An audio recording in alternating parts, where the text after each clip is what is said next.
Forecasting the supply of outside candidates. It is not always necessary to rely on the forecasting of supply of inside candidates. Sometimes organizations need to go for forecasting the supply of outside candidates. There can be two basic reasons. One reason that there won't be enough inside candidates to fill the anticipated openings. If this is the case, obviously organizations need to go for supply of outside candidates. And there can be another reason. If organizations feel that they need to hunt talent from outside of the organization, they need a fresh blood in the organization, then they may go for supply of outside candidates.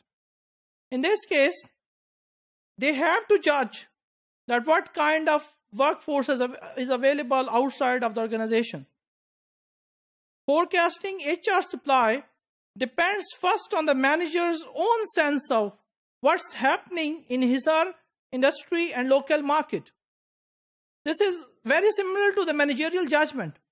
Managers should know that what kind of graduates are producing from the different universities, what are the level of graduates, what kind of generic skills most of the time candidates have graduated from different universities.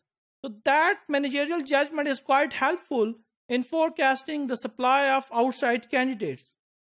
However, this is not sufficient. Then the managers will supplement their observations, their personal judgments, and data with more formal labor market analysis.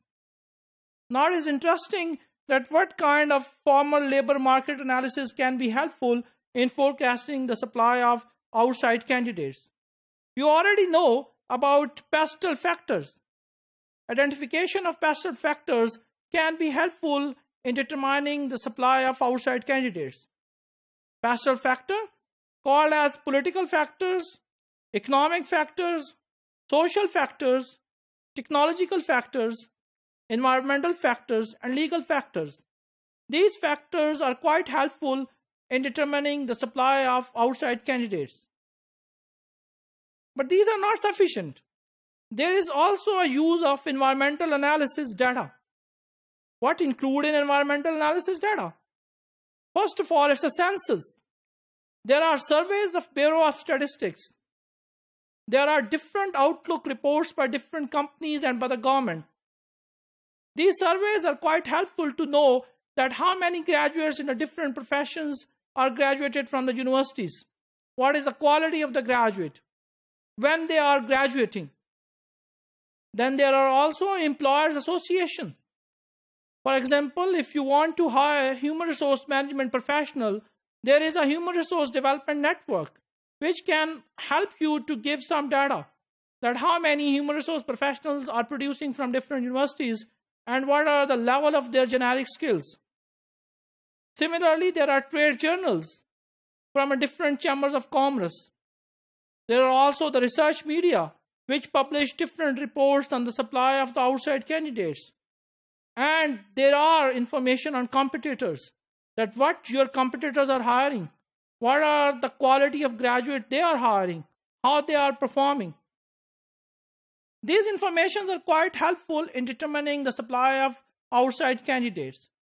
But now organizations, based on their supply and demand, they are very much efficient and they are now focusing on talent management and predictive workforce monitoring. Applying a talent management philosophy to human resource planning requires being more proactive. There are two concepts. One is a reactive, second is a proactive. If you would wait that when employees would leave your organization and then you will hire, that is not a good idea. There would be a lot of vacancies for more time. It would lose your profitability. Therefore, you need to be more proactive and it requires paying continuous attention to human resource planning issues. If you will keep an eye on human resource planning on a regular basis, you would be able to hire best candidates with the passage of time. Here is an example by Intel Corporation. Intel conducts semi-annual organization capability assessments. What is it? The staffing department works with the firm's business heads twice a year to assess workforce needs, both immediate and up to 2 years in the future. This is quite helpful information, and they can do their human resource planning in more efficient and effective way.